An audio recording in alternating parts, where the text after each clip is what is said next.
بسم اللہ الرحمن الرحیم۔ معاملات رسول صلی اللہ علیہ وآلہ وسلم پارٹ 7 مثالی تاجر۔ حضور اکرم صلی اللہ علیہ وآلہ وسلم کے خاندان کا کسب معاش تجارت تھا۔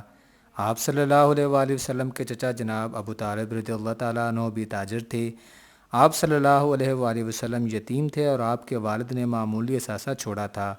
آپ صلی اللہ علیہ وآلہ وسلم کے چچا کفالت کرتے تھے، مگر ان کی مالی حالت تسلی بخش نہ تھی اور ان کی اولاد بھی زیادہ تھی۔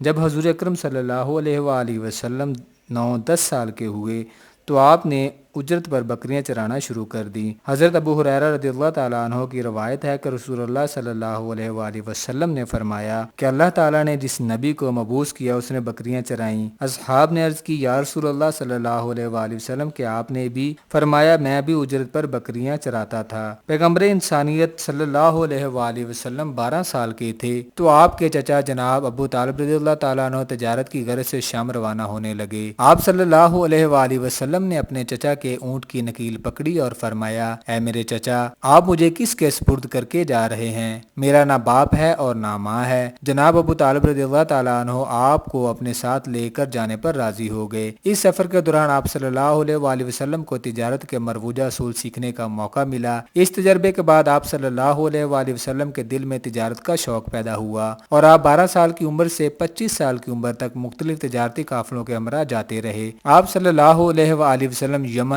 اردن اور بحرین تجارتی سامان لے کر جاتے تھے۔ آپ نے تجارت میں امانت اور دیانت کا مظاہرہ کر کے امین کی حیثیت سے شہرت پائی اور مکہ کے باسی آپ صلی اللہ علیہ وآلہ وسلم کو محمد صلی اللہ علیہ وآلہ وسلم کی بجائے امین کہہ کر پکارنے لگے۔ مکہ میں قریش کے ایک معزز خاندان کی بیوہ خاتون ختیجہ رضی اللہ تعالیٰ عنہ رہتی تھیں، جو بڑی مالدار تھیں اور تجارت میں سرمایہ کاری کرتی تھیں۔ انہوں نے جب حضور اکرم صلی اللہ علیہ وآلہ وسلم کی شہرت سنی تو آپ کو اپنے کاروبار میں شریک کر لیا۔ آپ صلی اللہ علیہ وآلہ وسلم خدیجہ رضی اللہ تعالیٰ عنہا کا تجارتی مال لے کر شام لے گئے۔ خدیجہ رضی اللہ تعالیٰ عنہا کا غلام میسرہ بھی آپ صلی اللہ علیہ وآلہ وسلم کے ہمراہ تھا۔ تجارتی قافلہ شام پہنچا اور آپ صلی اللہ علیہ وآلہ وسلم ایک درخت کے نیچے آرام کے لیے رکے تو ایک راہب نے آپ کو دیکھ کر میسرہ سے پوچھا کہ یہ شخص کون ہے؟ میسرہ نے بتایا کہ یہ مکہ کے قریشی نوجوان ہیں اور اہل حرم میں سے ہیں۔ راہب نے کہا کہ اس درخت کے نیچے پیغمبر کے سوا اور کوئی نہیں بیٹھتا۔ سفر کے دوران میسرہ نے ایک اور کرامت دیکھی کہ دھوپ تیز ہوتی تو حضور اکرم صلی اللہ علیہ وآلہ وسلم پر ایک سایہ ہوتا جو آپ کے ساتھ ساتھ چلتا۔ آپ صلی اللہ علیہ وآلہ وسلم کرشماتی شخصیت کے مالک تھے، بات صاف اور کھری کرتے، لہجے میں اعتماد تھا، دوسرے تاجروں کی طرح مال و فروخت کرنے کے لیے قسمیں نہیں کھاتے تھے اور اپنے مال کے متعلق درست معلومات دیتے اور خریدار سے کوئی عیب چھپاتے نہیں تھے۔ صاف اور شفاف تجارت کی وجہ سے تاجر آپ صلی اللہ علیہ وآلہ وسلم پر اعتماد کرنے لگے تھے۔ نیت نیک ہو تو خدا بھی برکت ڈال دیتا ہے اور آپ صلی اللہ علیہ وآلہ وسلم کا مال زیادہ منافع پر فوری فروخت ہو جاتا۔ دوسرے ملکوں کے تاجر آنکھیں بند کر کے آپ صلی اللہ علیہ وآلہ وسلم کا مال خرید لیتے۔ امانت، دیانت، صداقت اور کاروباری تجربے کی بنا پر آپ صلی اللہ علیہ وآلہ وسلم اپنے دور کے مثالی تاجر بن گئے تھے۔ آپ صلی اللہ علیہ وآلہ وسلم شام سے مکہ واپس تشریف لائے تو حضرت ختیجہ رضی اللہ تعالیٰ عنہ بالا خانے میں تشریف فرما تھیں۔ انہوں نے دیکھا کہ رسول اللہ صلی اللہ علیہ وآلہ وسلم اونٹ پر بیٹھے آ رہے ہیں اور 2 بادل ان پر سایہ کیے ہوئے ہیں۔ جب شام سے واپسی پر میسرہ نے ختیجہ رضی اللہ تعالیٰ عنہ کو تمام حالات سے آگاہ کیا اور آپ صلی اللہ علیہ وآلہ وسلم نے ختیجہ کو پہلے سے 2 گنا منافع پیش کیا تو وہ آپ سے بے حد متاثر ہوئیں۔ آپ صلی اللہ علیہ وآلہ وسلم نے شام اور یمن کے کئی تجارتی سفر کیے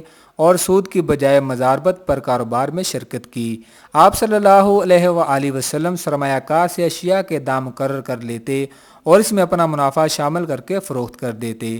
آپ صلی اللہ علیہ وآلہ وسلم نے جن لوگوں کے ساتھ کاروبار میں شرکت کی وہ باعث نبوت کے بعد آپ صلی اللہ علیہ وآلہ وسلم کی تعریف کرتے۔ ایک صحابی صاحب رضی اللہ تعالیٰ عنہ مسلمان ہو کر مدینے میں حضور اکرم صلی اللہ علیہ وآلہ وسلم کی خدمت میں حاضر ہوئے تو لوگوں نے ان کی تعریف کی۔ آپ صلی اللہ علیہ وآلہ وسلم نے فرمایا میں انہیں تم سے زیادہ جانتا ہوں۔ صاحب رضی اللہ تعالیٰ عنہ نے کہا میرے ماں باپ آپ صلی اللہ علیہ وآلہ وسلم پر قربان، آپ میرے شریک تجارت تھے اور آپ نے ہمیشہ معاملہ صاف رکھا اور لین دین میں مثالی دیانت کا مظاہرہ کیا۔ حضرت قیس رضی اللہ تعالیٰ عنہ بن مخزومی سے روایت ہے کہ وہ حضور اکرم صلی اللہ علیہ وآلہ وسلم کے ساتھ مل کر تجارت کرتے تھے۔ جب قافلے کے ساتھ آپ صلی اللہ علیہ وآلہ وسلم روانہ ہوتے تو مکہ واپس پہنچ کر سب سے پہلے ان کے ساتھ منافع تقسیم کرتے اور اس کے بعد اپنے گھر جاتے۔ جب قیس رضی اللہ تعالیٰ عنہ قافلے کے ساتھ جاتے تو آپ صلی اللہ علیہ وآلہ وسلم واپسی پر ان کا استقبال کرتے، ان کی خیریت اور سفر کا حال پوچھ کر اپنے گھر چلے جاتے اور کبھی مال کی فروخت اور منافع کے بارے میں نہ پوچھتے۔ آپ کے ساتھ حساب کتاب پر کبھی تنازع نہ ہوا۔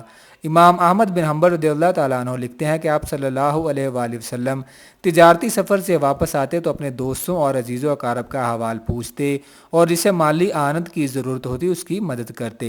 امام داؤد نے حضرت عبداللہ بن ابی الحسمہ رضی اللہ تعالیٰ عنہ کی روایت نقل کی ہے کہ رسول خدا صلی اللہ علیہ وآلہ وسلم 30 سال کے تھے کہ راوی آپ صلی اللہ علیہ وآلہ وسلم سے کاروباری بات چیت ادھوری چھوڑ کر یہ کہہ کر چلا گیا کہ واپس آ کر بات مکمل کرتا ہوں۔ وہ شخص اپنا وعدہ بھول گیا۔ 3 روز کے بعد اتفاقاً اسی جگہ سے واپس آیا تو آپ صلی اللہ علیہ وآلہ وسلم کو وہاں موجود پا کر بہت شرمندہ ہوا، کیونکہ آپ صلی اللہ علیہ وآلہ وسلم وعدے کے مطابق 3 روز سے اس کا انتظار کر رہے تھے۔ آپ صلی اللہ علیہ وآلہ وسلم کی پیشانی پر کوئی بل نہ آیا، صرف اس قدر فرمایا کہ تم نے مجھے زحمت دی۔ تاجر کی سب سے بڑی خوبی وفائے عہد یعنی تکمیل عہد ہے۔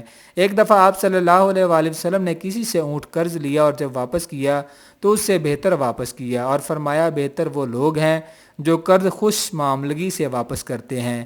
ایک دفعہ آپ صلی اللہ علیہ وآلہ وسلم نے کسی سے پیالہ مستعار لیا، اتفاق سے وہ گم گیا۔ آپ صلی اللہ علیہ وآلہ وسلم نے اس کا تاوان ادا کیا۔ حضور اکرم صلی اللہ علیہ وآلہ وسلم نے ظہور نبوت کے بعد مقدس مشن کی تکمیل پر پوری توجہ دی اور تجارتی سرگرمیاں جاری نہ رکھ سکے۔ اسلام کی تبلیغ کا ابتدائی مرحلہ بہت کٹھن تھا۔ آپ صلی اللہ علیہ وآلہ وسلم کو ہر قسم کی مالی، سیاسی، سماجی اور قبائلی مشکلات اور مصائب کا سامنا تھا۔ اس نازک اور مشکل مرحلے میں حضرت ابو بکر صدیق رضی اللہ تعالیٰ عنہ نے آپ صلی اللہ علیہ وآلہ وسلم سے دل کھول کر تعاون کیا۔ حضرت ابو ہریرہ رضی اللہ تعالیٰ عنہ کہتے ہیں کہ رسول اللہ صلی اللہ علیہ وآلہ وسلم نے فرمایا، جس کسی نے ہم پر احسان کیا ہے ہم نے اس کا بدلہ پورا کر دیا ہے، سوائے ابو بکر رضی اللہ تعالیٰ عنہ کے، ان کا مجھ پر احسان باقی ہے جس کا بدلہ قیامت کے روز اللہ تعالیٰ عطا فرمائے گا، اور کسی کے مال نے مجھے اتنا نفع نہیں دیا جتنا ابو بکر صدیق رضی اللہ تعالیٰ عنہ کے مال نے دیا ہے۔ ایک اور روایت کے مطابق حضور اکرم صلی اللہ علیہ وآلہ وسلم نے فرمایا، اللہ تعالیٰ نے مجھے تمہاری طرف پیغمبر بنا کر بھیجا لیکن تم نے مجھے جھوٹا کہا اور ابو بکر صدیق رضی اللہ تعالیٰ عنہ نے سچا کہا اور اپنے مال و جان سے میری خدمت کی، تم میرے دوست ابو بکر صدیق کو ستانا چھوڑ دو۔ آپ صلی اللہ علیہ وآلہ وسلم کے اس فرمان کے بعد حضرت ابو بکر صدیق رضی اللہ تعالیٰ عنہ کو کسی نے نہ ستایا۔ ایک دن مدینہ میں آپ صلی اللہ علیہ وآلہ وسلم بازار سے گزر رہے تھے کہ غلہ بیچنے والے دکاندار کے پاس رک گئے اور گندم کے ڈھیر کے اندر ہاتھ ڈالا تو نمی محسوس ہوئی۔ آپ صلی اللہ علیہ وآلہ وسلم نے پوچھا تو دکاندار نے کہا کہ گندم بارش سے بھیگ گئی ہے۔ آپ صلی اللہ علیہ وآلہ وسلم نے فرمایا کہ نم آلود گندم کو اوپر رکھنا چاہیے، جو دغابازی کرے گا وہ ہم میں سے نہیں ہے۔ آپ صلی اللہ علیہ وآلہ وسلم نے تجارت کے بنیادی اصول بتائے اور فرمایا کاروبار میں ربا، دھوکہ، غرر اور جوا شامل نہیں ہونا چاہیے۔ ابو سعید رضی اللہ تعالیٰ عنہ کہتے ہیں کہ رسول اللہ صلی اللہ علیہ وآلہ وسلم نے فرمایا، سچا اور امین تاجر قیامت کے روز نبیوں، صدیقوں اور شہیدوں کے ساتھ ہوگا۔ بہترین کاروبار عمدہ تجارت اور اپنے ہاتھ کا کام ہے۔ رسول اللہ صلی اللہ علیہ وآلہ وسلم نے فرمایا، نہ نقصان اٹھانا نہ نقصان پہنچانا۔ حضرت جابر رضی اللہ تعالیٰ عنہ کہتے ہیں کہ رسول اللہ صلی اللہ علیہ وآلہ وسلم نے سود لینے، سود دینے، سود کی دستاویز لکھنے اور گواہوں پر لعنت بھیجی اور کہا یہ سب برابر ہیں۔ حضور اکرم صلی اللہ علیہ وآلہ وسلم نے فرمایا، جو شخص عیب دار چیز کو بیچے اور اس کے عیب کو ظاہر نہ کرے وہ ہمیشہ اللہ کے غضب کا شکار رہتا ہے اور فرشتے اس پر لعنت بھیجتے رہتے ہیں۔ حضرت عمر رضی اللہ تعالیٰ عنہ سے روایت ہے کہ نبی اکرم صلی اللہ علیہ وآلہ وسلم نے فرمایا، تاجر کو خدا کی طرف سے رزق دیا جاتا ہے اور غلہ کو غرانی کی غرض سے روکنے والا ذخیرہ اندوزی کرنے والا ملعون ہے۔ احتکار، ذخیرہ کرنے اور قتل کرنے والے دونوں ایک ہی صف میں ہیں۔ اگر کوئی شخص مسلمانوں پر عام بھاؤ کو گراں کرنے کی کوشش کرتا ہے تو اللہ تعالیٰ پر یہ حق ہو جاتا ہے کہ بروز حشر اسے جہنم کے سب سے برے طبقے میں عذاب کے لیے ڈال دے۔ ابن عمر رضی اللہ تعالیٰ عنہ کہتے ہیں کہ نبی اکرم صلی اللہ علیہ وآلہ وسلم کا ارشاد ہے کہ جو شخص گرانی کے خیال سے غلہ 40 دن بند رکھے اس نے خدا کے عہد کو توڑا اور خدا بھی اس سے بیزار ہو گیا۔ قرآن پاک میں اللہ تعالیٰ نے جھوٹ، ناپ تول میں کمی بیشی، دھوکہ، فریب، سود، بددیانتی، ذخیرہ اندوزی اور ناجائز منافع خوری کے بارے میں احکامات بیان فرمائے ہیں۔ پیمانہ پورا بھرا کرو اور نقصان نہ کیا کرو، اور ترازو سیدھی رکھ کے تولا کرو، اور لوگوں کو ان کی چیزیں کم نہ دیا کرو، اور ملک میں فساد نہ کرتے پھرو۔ تو تم ناپ اور تول پوری کیا کرو اور لوگوں کو چیزیں کم نہ دیا کرو۔ جب نماز پوری ہو جائے تو زمین میں پھیل جاؤ اور اللہ کے فضل و رزق کو تلاش کرو۔ اپنے اموال کو آپس میں باطل کی راہ سے نہ کھاؤ، باہمی رضامندی کے ساتھ تجارت کی راہ سے نفع حاصل کرو۔ وہ کہتے ہیں کہ سودا بیچنا بھی تو نفع کے لحاظ سے ویسا ہی ہے جیسے سود لینا، حالانکہ سودے کو اللہ نے حلال کیا ہے اور سود کو حرام۔ اور جو مال جمع کرتا ہے اور اسے گن گن کر رکھتا ہے اور خیال کرتا ہے کہ اس کا مال اس کی ہمیشہ کی زندگی کا معجب ہوگا، ہرگز نہیں، وہ ضرور حتما میں ڈالا جائے گا۔